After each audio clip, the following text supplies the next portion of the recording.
Hi, students and family members. It's Mr. Panza, diving into the water cycle. Main questions, driving, and important questions. Why is water so important, and how does it move? More general, what is the water cycle? After reading pages 364 through 367, you should have hopefully learned about the constant movement of water. Let's go through more. The fact is, the earth shouldn't run out of rain, because water goes through this never-ending cycle that will always produce more water. It's known as the water cycle.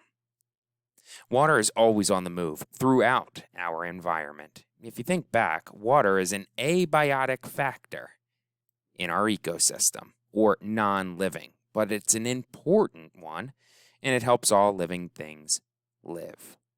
Water moves from the surface of the earth, in the air, to the soil or surface again.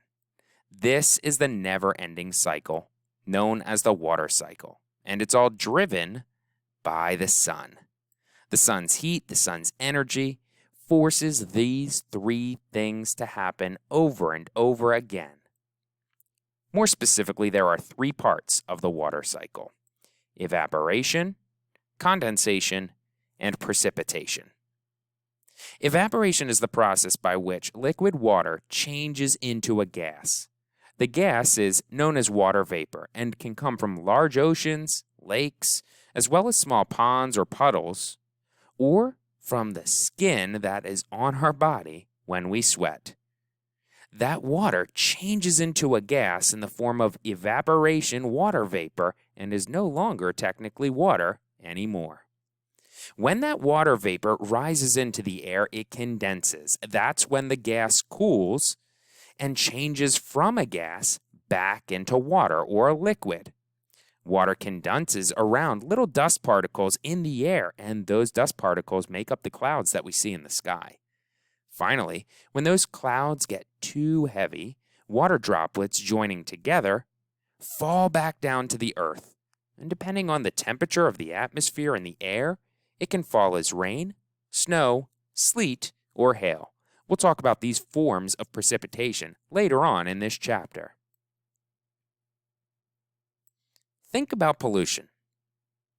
If water vapor condenses around air particles, and we're polluting the air, it's going to impact negatively the air, the water because it's falling back down to the earth, back into the water, and the precipitation that's falling down as well. That's a drastic consequence to pollution. As a review, the water cycle is a never-ending process of water's movement from the earth to the air and back to the ground again, in these three forms: evaporation, condensation, and precipitation. Evaporation is when water turns into a gas, and an example is when you put water in a boiling pot. That water tends to disappear, but it's not disappearing. That water turned into a gas and evaporated into the atmosphere. Condensation is when gas starts to cool and turns back into water again. Droplets on a frozen water bottle that form because the air around the bottle, the gas around the bottle is cooling, is showing up in the form of those water bottles. It looks like the water bottle is sweating. That's an example of condensation. You may also see those droplets of water on an air conditioner in the middle of a sunny, hot summer day. Precipitation is water that falls to the ground, and as mentioned earlier, the four main precipitations are rain, snow, sleet, and hail. Hope you learned something about the water cycle today.